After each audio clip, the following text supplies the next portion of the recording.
Hey, if you're a fan of Led Zeppelin, I think you're going to enjoy what I have for you here today.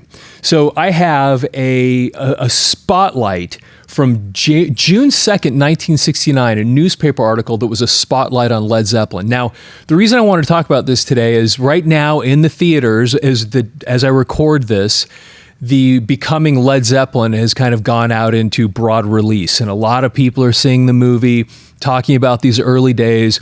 And I thought it'd be kind of interesting to find an article that also talked about those early days of Led Zeppelin that covers the period that Becoming Led Zeppelin covers. If you're not aware, the movie Becoming Led Zeppelin actually just covers the period when the band started through Led Zeppelin II. And so this article, this spotlight on Led Zeppelin, actually lands right kind of dead center in the story of the movie. And so I think you'll find this kind of interesting. Now, just to put all this in context, this is a copy of Led Zeppelin I. This one, when this article was published on June 2nd of 1969, this was the only album out. And that's what's so interesting about this stuff, because we're reading these things, we're hearing the words of these people that this is all they knew. You know, Led Zeppelin was not the godlike legends that they became. They were kind of a new thing, a new hotshot band that everybody was kind of talking about. And so they were just doing this little spotlight on who are these guys. So it's kind of interesting. So this album, again, just to put all this in context, this was released on January 13th of 1969. And so this article that I'm going to share with you was about 5 months after this. And so they're touring the United States, they're playing these concerts, and one of the things that they were doing while they were touring the United States is they were in the process of recording Led Zeppelin II. They actually recorded that while they were in the United States on tour, which is kind of an interesting thing. And so if you look here on the screen, you can see the kind of the promo picture of Led Zeppelin at the time. There's John Bonham, Robert Plant, Jimmy Page, John Paul Jones there. And we're going to jump down into this. And I don't know that there's anything dramatically new in this article that Led Zeppelin fans wouldn't have already heard, but there are some. Hearing the context of it sometimes is just fascinating in and of itself. Just hearing how people were talking. This particular article, although I'm reading it in the Press Democrat, that's the newspaper that the one I'm reading is in. This was actually published in many, many newspapers, and so I'm just reading this particular version of it. But anyway, I think you'll enjoy this. So, Led Zeppelin began in a small, stuffy rehearsal hall, mid-London, late 1968. Quote, 4 of us got together in this 2x2 room and started playing. Then we knew. We started laughing at each other. Maybe it was from relief, or maybe from the knowledge that we knew we could groove together. But that was it. That was just how well it was going, unquote. Jimmy Page, master guitarist, former Yardbird, was watching his thoughts, his ambitions, his concealed desires as a musician take shape in a new supergroup, Led Zeppelin. Quote, the statement of our first 2 weeks together is our album. We cut it in 15 hours, and between us wrote 8 of the tracks. Now, that's an interesting thing when he mentions that, because, again, most Led Zeppelin fans will already know this, but the reason he mentions that they wrote 8 of them is there were a couple of them that they didn't write. And if you look right here, you'll see You Shook Me was actually an old Willie Dixon song, and then I Can't Quit You Baby, also Willie Dixon. So anyway, they did have a couple of those covers on this album. Okay, we cut in 15. Our main problem was knowing what channel to take it along musically. Everyone in the group had such a high musical content, we thought each of us would be into our own thing, but it all fell in together. We'll probably always be faced with the fact that individually each member could cut his own album going in his own direction, and it would be great. But all those ideas in one outfit, well, that's pretty fantastic too. Now, this is an actually really interesting thing that I want to bring up, and I want to ask you too, because I know a lot of the people that watch this channel are musicians, and I bet you've had this experience, and put this in the notes if you can relate to this. And the reason I find this really interesting, there's 2 things. First of all, when you get a group of people together, and I think just about any musician is going to understand this, you get a group of people together, and there's some groups, a band that you might put together that for whatever reason, and you can't put your finger on it, it just doesn't work. It just doesn't groove. And there are other people that you get together, and you also, again, can't explain it, but for some reason it does. And I loved reading that thing that Jimmy Page said over here. Then we knew. We started laughing at each other. Maybe it was from relief, and I'm thinking, I heard that and I thought, that's so interesting that this is something that so many musicians can relate to. You just find yourself with a certain group of people and you just go, I don't know what it is. I can't put my finger on it. But for some reason, this group of guys, this band works. It gels. Somehow it just grooves. And then other people, it just doesn't. And then there's a second part to it, because he talks about the fact that each one of these guys was highly talented. They were really, really good. And a lot of times you run into that when you find yourself in a group, a band, if you have too many people that are just excellent top shelf, sometimes that doesn't work, because then you have all the egos, you have all the people that want to be in control, you have all the people that want to push the music this way or that way. And again, if you're a musician, I think you can relate to that. And even if you think the group's going to gel, you find all these big personalities, all these egos, all these different directions, and it just doesn't work because of that. And it's just so interesting that these two things that I think almost any musician can relate to. At the formation of Led Zeppelin, Jimmy Page talks about those and how both of them, they fell into place. Even though they had these four spectacular musicians that could have all succeeded on their own, they put something together and they were able to work together. The formation of Led Zeppelin was no easy task. When it became generally known that Jimmy Page was putting a group together, he was inundated with calls from musicians all over the country. When the Yardbirds finally split up in the summer of 1968, Jimmy was ready to take bass player Chris Dreja with him into Led Zeppelin. Now, this is a pretty interesting thing, because we don't often talk about Chris Dreja as being somebody that Jimmy Page had wanted in Led Zeppelin. You know, the stories we always hear are Terry Reid, of course, was Jimmy Page's original, wanted Terry Reid to be the singer for Led Zeppelin.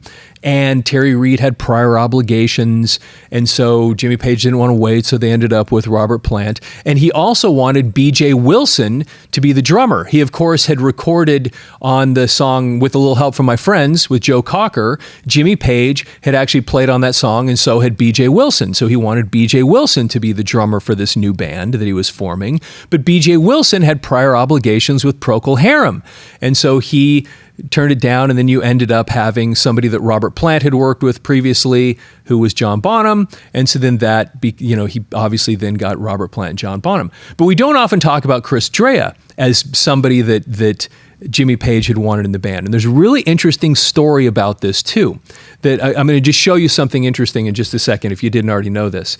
So it says, Chris eventually backed out of the arrangement, choosing instead to go into management. Well, one of the things that Chris Dreja got really involved with was photography. And this photo on the back of Led Zeppelin I, if you look down here, it says, back liner photo, Chris Dreja.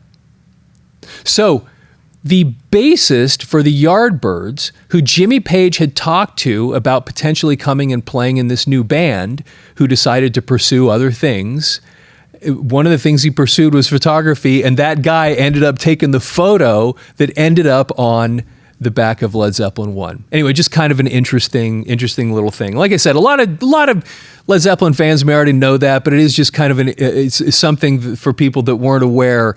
It's a really interesting connection to see that. Okay. Quote, when I joined the Yardbirds, my main reason was to give myself the opportunity of playing my own music. Before that, my only interest was session work. I began to feel limited not being able to express myself. And this is an interesting thing, because Jimmy Page, of course, was a well-respected session musician. And he had played with so many people. He had done so much stuff. And when the opportunity to go play with the Yardbirds came up, he looked at that, and it was actually to be the bass player originally. He just looked at that and said, this is this is an opportunity to jump. This is an opportunity to move on and go pursue something where I can actually start really expressing myself. And so obviously he took that opportunity, went and joined the Yardbirds, eventually became the guitarist, and then you know the rest of the story. But it was originally because he really wanted to, instead of playing everybody else's music like he was doing as a session musician, it was, I want to start going out to express myself. When I left, it was for almost exactly the same reasons. The group split because everyone began to feel the need to go his own direction. The pity is there would have still been great potential.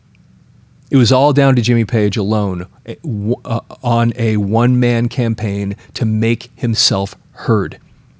As a session guitarist, he was, and still is, one of the finest in England, contributing his work to tracks by such stars as the Stones, Donovan, and latterly Joe Cocker, who took the Beatles, with a little help from my friends, to such a smash. And that was the thing we just talked about a minute ago. Oh, and also in one of the interviews, Jimmy Page actually talks about all these different people he'd played with, and then he says, "But I never got to play with the Beatles," which is kind of an interesting thing.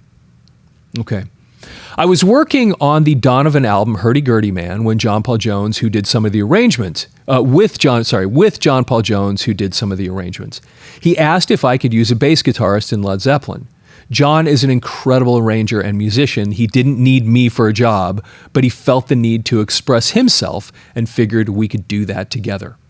Sessions are great, but you can't get into your own thing. Both myself and John felt that in order to give what we had to offer, we had to have a group. He wanted to be part of a group of musicians who could lay down some good things. Now this is where I wanted to share something really interesting that actually comes from the movie Becoming Led Zeppelin. He says, "I can't put a tag to our music. Every one of us has been influenced by the blues, but it's one's interpretations of it and how you utilize it." And then he says, "I wish someone would invent an expression, but the closest I can get is contemporary blues." Now, the reason this jumped out at me when I read this in this article was because of something that John Paul Jones said in the movie Becoming Led Zeppelin. And if you haven't seen it yet, or even if you had, this is what he said. It's just a really interesting statement. And this might have been maybe my favorite moment in that movie when I heard John Paul Jones say this, because it just kind of encapsulated Led Zeppelin. So listen to this. And he's talking in the context here was actually, when he said this, was related to this particular time as they were working on Led Zeppelin II. "We just recorded what we liked. I mean, Zeppelin always had completely different influences. We all listened to different things. But I always said that Led Zeppelin was the area in the middle between us all." So when we're reading this article, and Jimmy Page makes this comment about how each one of them, even though all of them had been influenced by the blues, as he said there, John Paul Jones emphasizes the fact that they'd all been influenced by the blues, but they'd all kind of had their own stuff, their own things they were interested in, their own directions. And even as he says it here, but it's one's interpretations of it and how you utilize it. Even with the blues, each one of these guys seemed to kind of have their own little thing. And then, as John Paul Jones says, they all had these wildly different influences, but Led Zeppelin was the area in the middle.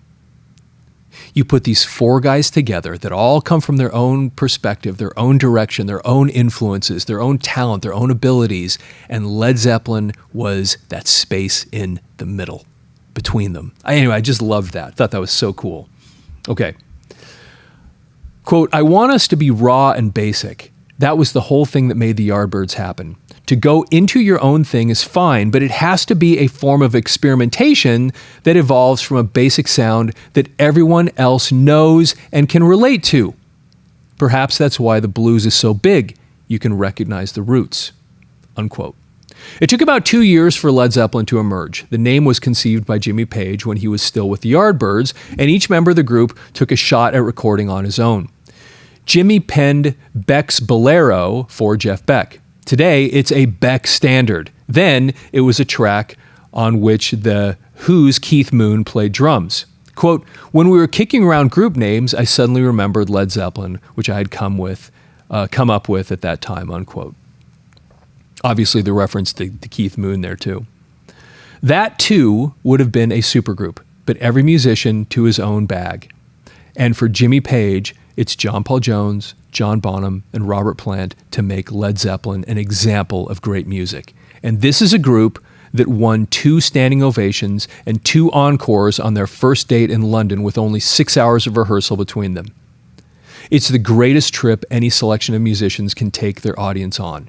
The greatest feeling of being into a scene, one which America is ready and waiting for. Anyway, again, I thought that was just such an interesting thing to hear the context, to hear what they were saying at the time. And because this happened, this stuff was written, the only reference they had while they were writing this was this album, Led Zeppelin I. And it was already obviously making waves, but they were still in their infancy. And these people are looking at them a lot like we just look at a brand new, really hot band, not knowing that this was, how could they? That this would become the legend that it became, where here we are 50 some odd years later, and there's a movie coming out about it, and people are flocking to see it and talking about it everywhere. It's a buzz everywhere. Who would have ever known that in these beginnings that it would end up on that massive scale, the legends that they became. Anyway, I thought you'd find that interesting. Hope you enjoyed that. Please, if you're not already following the channel, please follow the channel and like the video. And again, there's so many things to comment on here. The things that we talked about there at the beginning as a musician, and then all these other things, your experiences when you first heard this band. And it is interesting to think of that from your own perspective, because here you have somebody that this is all they knew was this. And what was your experience like the first time you heard Led Zeppelin? How did it hit you? Hey, with that, have yourself a fantastic day.